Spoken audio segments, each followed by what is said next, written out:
Well, hello people. Aduh, gila. Bagaimana nih para pemburu visa Amerika? Apakah kalian sudah mendapatkan visanya? Atau kalian masih gini-gini aja hidupnya? Atau kalian sudah berusaha tapi gagal? Atau ya begitulah hidup, guys. Sebelum gue di sini juga, waduh, di-kali kehidupan gue juga banyak banget. Kayak masalah perekonomian, kayak masalah utang pinjol sana sini. Udah deh. Pokoknya di Indonesia tuh susah banget cari duit. Nggak susah sih. Ya kayak bisa nyari duit, cuma nggak bisa banyak. Dan sedangkan kebutuhan kita tuh banyak banget. Keinginan kita tuh banyak banget. Buat anak-anak muda pengen banget kayak pengen beli mobil, beli rumah, pengen nikah. Mungkin yang agamanya Islam dia pengen ibadah umroh, ibadah haji. Yang agamanya Kristen pengen ke Israel, kayak gitu. Jadi ya namanya orang pasti mempunyai kebutuhan dan keinginan masing-masing, guys. Dan event itu di Indonesia, gila guys. Kalau kita nggak pengusaha, pembisnis, atau kerjaan kita tuh manajer atau direktur, ya susah sekali guys untuk mewujudkan hal-hal tersebut. Atau kalau nggak kita punya warisan lah dari orang tua kita. Tapi kalau buat kita yang nggak punya duit, ya gimana ya dapetnya? Susah juga sih. Ya udah guys. Oke. Jadi kali ini gue bakal ngebahas tentang bagaimana sih kita kalau udah mendapatkan visa Amerika itu berapa sih masanya, maksudnya gini, kalau kita udah mendapatkan visa itu berapa tahun sih kita boleh berangkat, berapa bulan sih kita boleh berangkat. Oke, jadi gini guys, ketika visa tersebut sudah di tangan kalian, misalkan seperti ini, tanggal 20 September 2023 visa kalian itu akan habis pada tanggal 20 September 2028 guys. Jadi masa aktif visa kalian itu adalah 5 tahun. Maksudnya visa Amerika nih, gak tahu kalau visa-visa yang lain ya. Jadi masa aktif visa kalian itu 5 tahun. Jadi kalian tuh berangkatnya mau besok boleh, minggu depan boleh, bulan depan boleh, tahun depan juga boleh guys. Yang penting jangan melewatin masa aktif visa tersebut. Oke? Jadi seperti itu. Masih banyak juga dari teman-teman sekalian yang belum mengetahui hal-hal tersebut guys. Oke. Terus caranya gimana? Oke. Kalau kalian sudah mendapatkan visa di tangan, udah kalian pegang nih. Nah, apa sih langkah selanjutnya yang akan kalian lakuin? Yang pertama, kalian kalau misalkan pengen bekerja, kalian itu kayak join di grup-grup Facebook, ya kayak info kerja New York atau lowongan kerja Philadelphia. Atau kalian cari teman-teman yang ada di sini, cari relasi yang ada di sini, atau masih banyak lah jalannya. Oke, yang pertama, kalian harus pesen tiket pesawat dulu guys. Tiketnya harus beli pulang pergi atau PP gitu. Biasanya tiket tersebut harganya 15 juta sampai 20 juta untuk kelas ekonomi guys. Oke.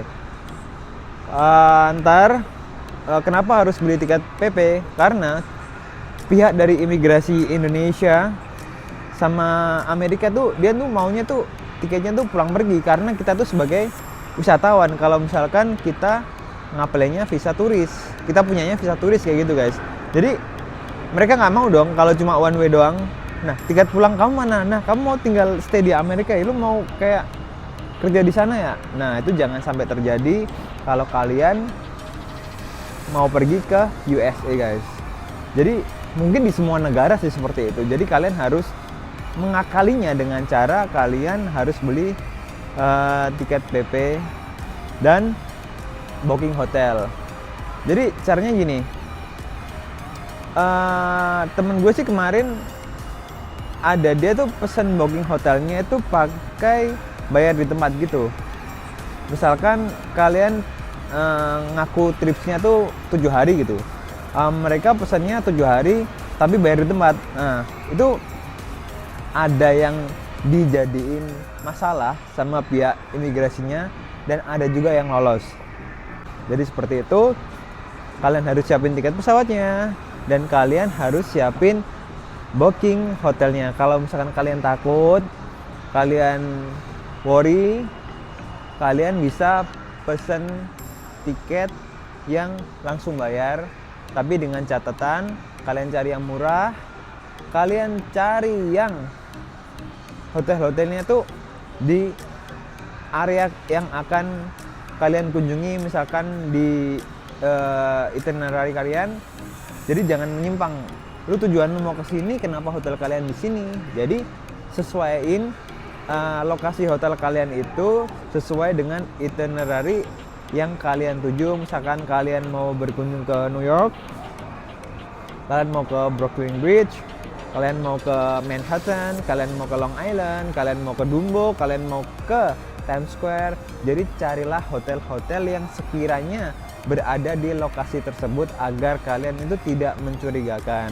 Dan apabila kalian ditanya kayak itinerary-nya, kalau misalkan kalian nggak punya catatannya, kalian harus menghafalkan guys.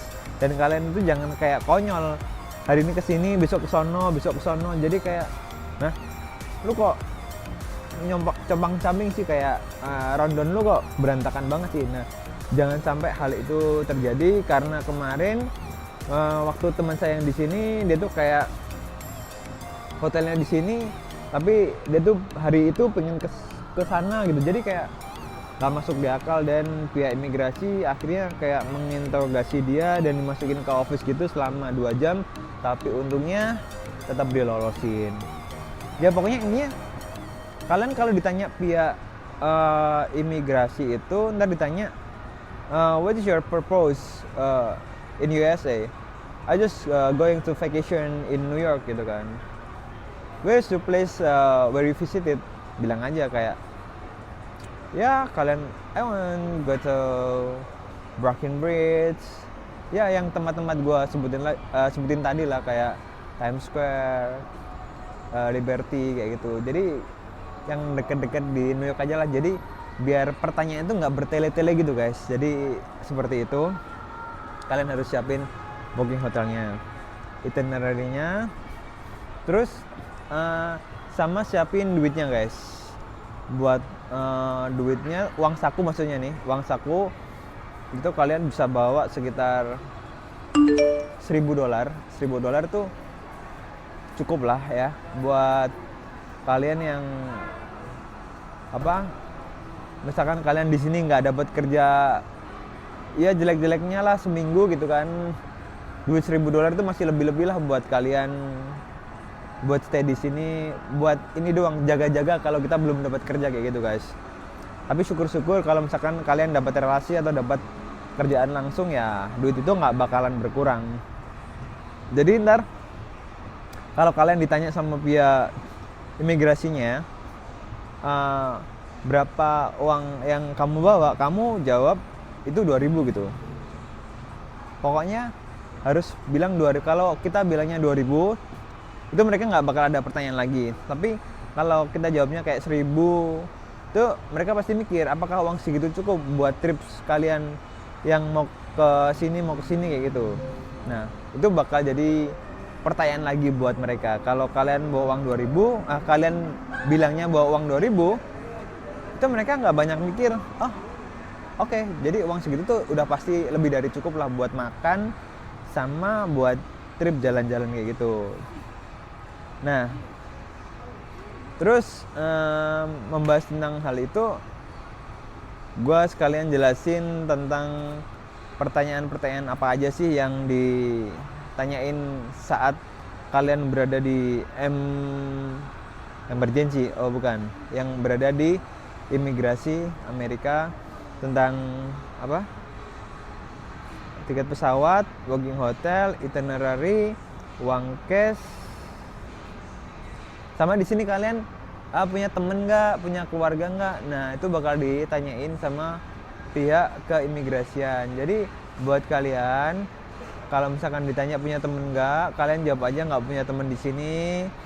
Kalau kalian dijawab keluarga, kita nggak punya keluarga di sini. Jadi benar-benar kalian itu sendirian dan itu nggak menimbulkan banyak pertanyaan. Soalnya kalau kalian misalkan bilang kalian punya keluarga di sini atau teman di sini, ntar kalian tuh bakal diminta kayak kontaknya, alamatnya, segala macam. Jadi kayak ntar berbelit-belit itu jadinya. Jadi tambah rumit, tambah lama kayak gitu. Jadi untuk save-nya, untuk amannya, untuk menghindari pertanyaan yang aneh-aneh, kalian bilang nggak punya siapa-siapa gitu di sini. By the way, gue haus guys, gue mau minum dulu.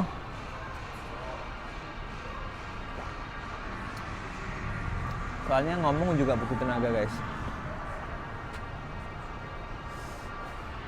Berhubung di sini nggak boleh ngerokok, jadi gue nge-vape dulu. Kalau masih dikomplain ya udah.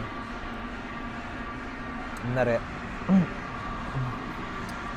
Buat kalian yang nyebat dulu. Buat kalian yang ngopi, jangan lupa diseruput dulu kopinya dan kalian tetap dengerin video gue. Oke. Nah, untuk gimana sih Kak caranya kalau misalkan kita udah di Amrik, gimana sih cara cari kerjanya? Nah, ini adalah tips-tips, trik-trik kalian mencari pekerjaan di sini. Yang pertama, kalian jangan malas karena itu adalah kunci utama sebuah kesuksesan. Kita harus rajin, kita nggak boleh malas. Soalnya di sini semakin kita rajin, semakin kita banyak duit guys. Nah, jadi buat kalian yang pertama-tama itu kalian harus sering join kayak join Facebook gitu tentang lowongan kerja. Misalkan kayak gua gini, lowongan kerja dan kos di Philadelphia atau lowongan kerja Philadelphia. Kalau misalkan kalian tinggal di LA ya, loker LA, lowongan kerja Los Angeles kayak gitu. Jadi di mana state kalian itu tulis aja di grup-grup Facebook itu. Jadi pasti bakalan ada yang kayak ada grupnya dan kalian masuk di situ, join di komunitas grup dan di situ pasti banyak banget kayak tentang info-info kerjaan, info-info kos-kosan, tempat tinggal, apartemen. Jadi banyak banget. Jadi kalian nggak usah pusing, kalian nggak usah khawatir gimana sih nyari kerjaan di sini. Nah, yang kedua, kalian sering aja jalan-jalan di kayak misalkan di tempat-tempat di sini ada namanya Chinatown, terus ada downtown, terus ada kayak street-street yang jual banyak makanan. Itu biasanya mereka tuh langsung kayak menempel tulisan no hiring. Jadi di situ kalian itu bisa kayak masuk dan menanyakan apakah di sini ada lowongan kerja, apakah di sini membutuhkan server atau membutuhkan kasir atau membutuhkan kerja kitchen kayak gitu. Jadi kalian langsung masukin biasanya mereka tuh kayak punya formulir gitu dan kalian ngisi formulir, masuk di situ dan kalian kasih formulir tersebut di tempatnya. Atau misalkan mereka lagi butuh banget, lu bakalan langsung di interview direct dan kalian bisa next day-nya tuh bisa langsung kerja kayak gitu. Jadi semudah itu untuk bekerja di sini guys. Dan kalau misalkan dari 2 ide itu belum dapat juga, kalian bisa menghubungi agensi pabrik buat kerja sementara, buat kayak ada pemasukan gitu selama kita di Amerika. Kayak contohnya gue sendiri. Jadi di awal sebelum gue kerja di restoran itu, awalnya gue kerja di pabrik dulu guys. Gue kerja di pabrik tuh kurang lebih ya 1,5 bulan kayak gitu. Dan kerja di pabrik tuh enak banget karena di situ tuh banyak temen-temennya, banyak relasi. Soalnya kalau kalian udah masuk restoran ya temen kalian cuma bakal itu aja guys. Tapi kalau di pabrik tuh teman kalian banyak banget. Di situ kalian ketemu banyak orang, banyak kenalan. Pokoknya kalau di pabrik kayak ya seru-seru aja gitu. Soalnya kalau udah di resto ya, misalkan di restoran lu cuma ada 8 orang, ya temen lu cuma 8 orang itu guys, dan kalian nggak punya teman lagi. Susah nyari temen kalau udah di restoran, soalnya kerja dari pagi sampai malam, liburnya cuma seminggu sekali. Tapi kalau di pabrik kerjanya tuh mulai subuh, biasanya jam 5 pagi sampai jam 3 sore, dan kalian tuh masih bisa menikmatin suasana hidup gitu loh guys. Kalian masih pulang kerja bisa jalan-jalan, masih bisa main, nongkrong gitu. Tapi kalau kalian udah di resto, apalagi resto-resto yang ada di daerah sini tuh kayak buka jam 10 pagi, ntar tutup jam 10 malam, dan ya kalian bayangin di state gua tinggal ini, kalau misalkan udah jam 10 malam kita susah banget cari makanan, dan itu mungkin cuma ada kayak Pet Steak, terus ada kayak KFC, McDonald's, ya pokoknya kayak fast food kayak gitu. Susah banget kita nemuin kayak restoran-restoran yang bisa makan di tempat kayak gitu. Jadi seperti itu. Untuk teman-teman yang masih belum tahu bagaimana sih caranya mencari kerja di Amerika, jadi kalian join Facebook, kalian jalan-jalan, dan yang terakhir kalian add itu nomor-nomor agensi pabrik kayak gitu guys. Oh ya, jadi kalau kalian di Amerika ini, kalian harus beli nomor sini guys. Kalian harus beli nomor Amerika buat ngubungin agensi-agensi yang ada di sini. Soalnya orang-orang agensi sini tuh mereka tuh jarang yang pakai WA. Jadi mereka tuh langsung pakai nomor telepon langsung gitu. Jadi kayak telepon biasa, jadi nggak pakai call WA atau apa. Jadi cuma nomor biasa doang. Dan itu yang bakal jadi senjata kalian buat mencari pekerjaan yang ada di sini guys. Untuk masalah harganya, banyak banget yang nanyain kemarin, bang, kalau misalkan gue udah nyampe di JFK nih, gue beli kartu perdananya tuh di bandara atau di mana? Sebaiknya jangan, soalnya kalau di bandara tuh mahal. Yang pertama, kalian mending itu kalian keluar bandara, nah di situ kalian cari deh toko-toko handphone, atau kalian bisa searching di Google Map kayak gitu. Pertama kalian dari Indonesia pakai roaming dulu dong, biar aman buat kalian. Kalau misalkan nggak pengen pakai roaming, kalian cari tempat-tempat kafe-kafe yang ada wifi-nya. Contohnya kayak di Starbucks, di Dunkin Donut, apa di McD gitu kan. Oh ya, di Amerika nggak ada McD, mereka tahunya cuma McDonald, karena nggak ada McD tuh, nggak ada di sini ya. Cuma Indo doang yang nyebut McDonald tuh McD gitu. Jadi kalian cari tempat-tempat yang ada wifi-nya, dan kalian bisa searching di Google Map. Oh, di sini ada tempat jualan kartu perdana, dan kalian bisa beli kartunya di situ guys. Tapi nggak semua HP di Indonesia itu kayak support kartu perdana yang ada di sini. Jadi gua saranin ya sekalian beli HP yang ada di sini. Jadi untuk harga handphonenya itu murah, sekitar 120-130 dolaran. Kalian tuh bisa mendapatkan handphone sekaligus kayak kartunya. Dan waktu gue pertama datang ke sini tuh gue beli Samsung A23, itu harganya sekitar 200 dolar sama enggak 180 dolar, sama gue udah dapat kartunya, dan gue dapat datanya tuh unlimited 1 bulan seperti itu. Jadi video kali ini gitu aja mengenai pembahasan cari kerja di sini, kayak gimana caranya, bagaimana. Oke, jadi seperti itu aja video kali ini guys. Terima kasih sekali buat teman-teman yang udah subscribe, like, dan komen, bahkan yang udah share video kali ini.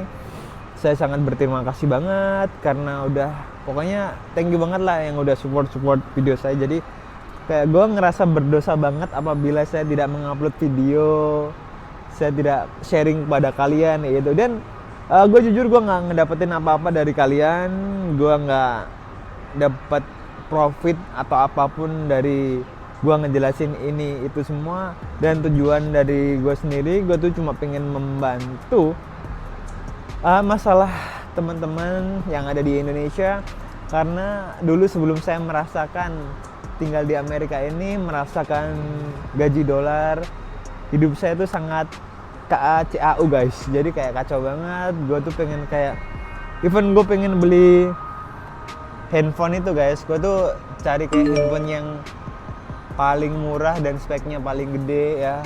Pokoknya separah itulah gue. Aduh, jadi curah deh, maaf ya. Jadi itu aja pokoknya. Gue intinya gue pengen ngebantuin teman-teman yang pengen merubah hidupnya. Kalian harus ada pengorbanan, kalian harus ada challenge buat memberanikan diri kerja di luar negeri, jauh dari keluarga, kesepian, kerja yang sangat capek. Tapi ya itu semua ada hasilnya guys. Ya capek sih, cuma ya ada hasilnya daripada sebelum-sebelumnya sih. Jadi buat temen-temen yang pengen banget American Dream banget, pengen ngejar dolar, Amerika sih apa ya, ibaratkan gaji paling bagus lah buat kayak kalian yang nggak punya skill, buat kalian yang apa nggak punya kayak keahlian kerja yang bagus-bagus amat, atau kalian cuma modal nekat doang. Modal bahasa Inggris kalian nggak perlu bagus-bagus, simpel-simpel aja, yang penting kalian ngerti bahasa Inggris. Ya saya saranin daripada kalian kayak di udah nggak usah deh. Ya pokoknya Amerika tuh enak, bagus tempatnya, bagus cari duitnya maksudnya. Dan udah ya gitu aja intinya. Buat kalian yang pengen kesini, hajar aja guys selagi ada kesempatan, soalnya hidup cuma sekali. Dan buat pengalaman juga, kalau misalkan kalian nggak betah di sini ya cari duit sebanyak-banyaknya, habis itu pulang, selesai kalian usaha di Indonesia, buka usaha di sana, udah selesai, nggak usah mikir apa-apa lagi gitu. Udah, thank you banget buat semuanya, bye bye, cheerio.